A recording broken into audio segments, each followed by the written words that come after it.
Leading up to Super Bowl 50, there was a growing sense that the balance of power in the NFL was about to change. Now, after a decade plus of Peyton Manning and Tom Brady as the poster boys for what an NFL signal caller was supposed to look like and how they play the game, a fresh new face was bursting on the scene. Cameron Jarrell Newton.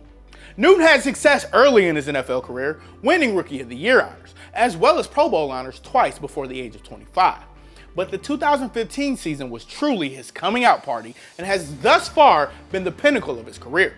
The dual threat quarterback was able to march the Carolina Panthers to a 15-1 regular season campaign, while taking home the NFL's Most Valuable Player award and really showing everyone exactly why he was taken #1 overall out of Auburn back in 2011. His play was electric all season long as he dominated defenses on the ground and through the air.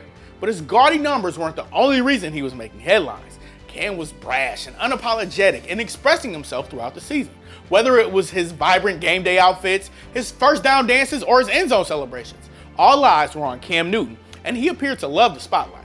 Not only that, he relished in those moments, to some degree becoming a media darling because his comments and outfits were almost as entertaining as his play.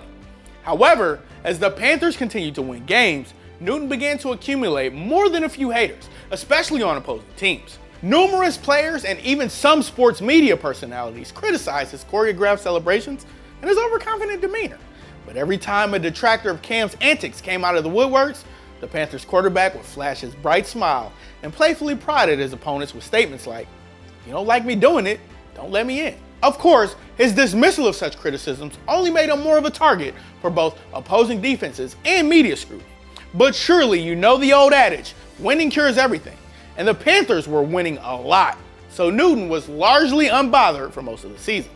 After securing a first-round bye and notching 2 impressive playoff victories, including a 49-15 thrashing of the Arizona Cardinals in the NFC Championship game, Cam and his teammates found themselves as a 5.5-point favorite against the Denver Broncos, a team that boasted the NFL's top defense during the regular season.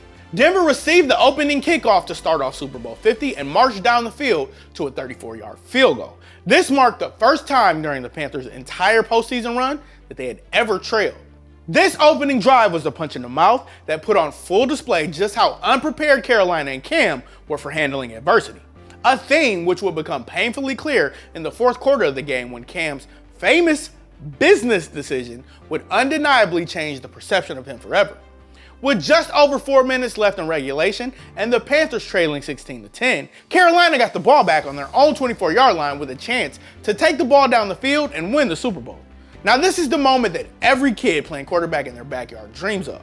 A chance to stake your claim in NFL history and lead a game-winning drive in the Super Bowl against a hacksaw defense like the Broncos had that year and a legendary quarterback like Peyton Manning, no less. Yet, on 3rd and 9 with the game on the line, something seemingly inexplicable happened. Cam dropped back and Von Miller blew past his man, getting into the backfield quickly, getting to Cam and stripping the ball away from him. The ball took a huge bounce backwards, escaping the hands of several players, giving Newton time to close in on it. Yet just as he was about to dive on the ball, he pulled up short before haphazardly reaching down to try and pick it up. Cam Newton decides not to dive in there and he backed away from it. He jumped away instead of jumping into the pile. Yep. But it was to no avail. His moment for redemption passed, and what was captured for all eternity was a 6'5" quarterback not giving up his body for the team with the Super Bowl on the line. And the result was an opening for a Broncos defender to swipe up the ball and put the proverbial nail in the Panthers' coffin. This led many people to wonder what exactly was going through Superman's head in that moment. Speculation and scrutiny only intensified during the post-game media session. Yes, he made a decision it wasn't worth to go in there and get it. And you see that football on the ground, no matter what the situation is, where it is, but especially the Super Bowl, you have to get in there and get that recovery. Cam Newton, the same quarterback who was unapologetically outspoken all season long when he was in his glory, sat before the media and the fans with his head down, hood up, and offered disinterested short-form answers before he famously stormed off from his interview. The inner competitor in all of us, and to be fair, probably our egos to some degree as well, would love to say that we would have for sure dove headfirst for the ball, regardless of the fact that we would have been met with a full-force collision from multiple angles. No doubt about it, right? Well, I don't know about you, but I never quite made it to the NFL. So it was interesting to see some of the takes that came from the guys who actually did play in the league. Jake Delhomme, a former Carolina quarterback, demonstrated a little more understanding for Cam's plight, saying, quote, "You'd like to think you jump on that ball if you're Cam, but I don't know if I would have done it," end quote. TJ Ward, a Broncos safety who was actually involved in the play, said that, quote, "If he would have touched that ball, I was going to hit him right in his face, and I wasn't the only one," implying that Newton, who had battled through injuries the whole year, would certainly have been putting his body at risk by diving for the ball. So why didn't Cam Newton dive on that ball? Well, unlike during his post-game presser, the Tuesday after the Super Bowl, he actually did offer some semblance of an explanation. Cam went on to say, quote, "Okay, I didn't get the fumble. We can play tit for tat. I've seen numerous quarterbacks throw interceptions, and the effort afterwards, they don't go. I don't dive on one fumble because the way my leg was, it could have been contorted in some way. Okay, you say my effort, I didn't dive down, I fumbled, that's fine. But at the end of the day, we didn't lose that game because of that fumble. I can tell you that.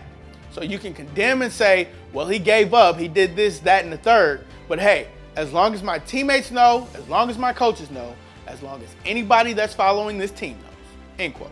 Now this shocked fans and media everywhere because that kind of transparency in that crucial of a situation is pretty much unheard of. Joe Theismann, whose career was infamously ended by an in-game hit, surprisingly had no sympathy for Newton's decision, saying, quote, "The game's about effort, and certainly he was under tremendous duress the entire game.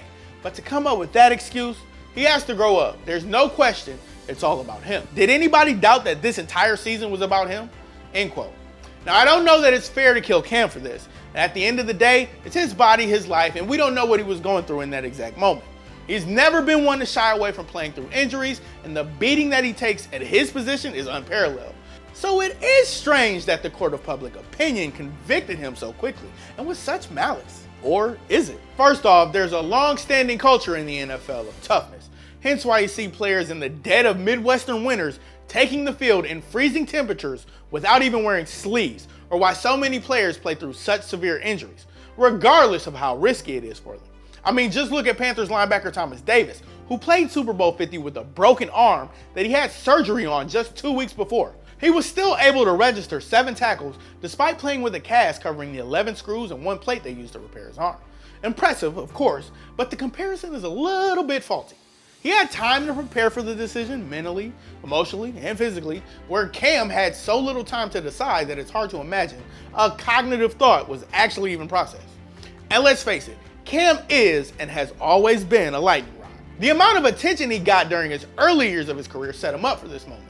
The fancy hats, the dancing, the celebrations, all of it contributed to turning a split-second decision into a career-defining moment. Now, it isn't just Cam's fault that this became such a big story. The media is consistently finding eccentric personalities like Cam's to build up and up and up until the perception becomes that the person has become too big for their britches, and then the media loves to tear them back down, to humble them, to play the moral compass. Unfortunately for Cam, this was the perfect storm that resulted in a somewhat unfair but widely accepted belief that he is solely in the Cam Newton business. Now, this isn't to say that the pendulum will never swing back for Cam. He certainly seems to be a genuinely good guy underneath the feathered hats and boisterous showboating. He's one of the most philanthropic players in the league and genuinely seems like he loves using his platform to help people in need, especially underprivileged children. He even created his own foundation, the Cam Newton Foundation, which is dedicated to ensuring that children's socioeconomic status, educational, physical, and emotional needs are enhanced. And that doesn't sound like a guy who only cares about himself, even if it is the media's favorite way to portray him. Now, this isn't to say that Cam is without fault. There's a degree of truth to his maturity issues, and I think he probably knows that, especially with incidents like his famous comment regarding females talking about routes. Funchess has seemed to embrace the physicality of his routes. It's funny to hear a female talk about routes, like, it's funny. But all things considered, I think it's time to let this narrative die, that Cam only cares about himself, or that he only sees the game as a business. Now look at his track record in the years since that fateful moment in Santa Clara under the bright lights of Super Bowl 50. Cam has played in at least 14 games each season since, despite battling concussions and enduring shoulder injuries. During the 2019 offseason, Newton finally went in for an arthroscopic procedure on his throwing shoulder. So perhaps now that he's had a chance to actually recover, the nagging injuries will be less of a factor going forward, and NFL fans will get Superman back, which, if you ask me, is a good thing. So love him or hate him, Cam Newton is undeniably exciting to watch, and the NFL is much more interesting when he's competing.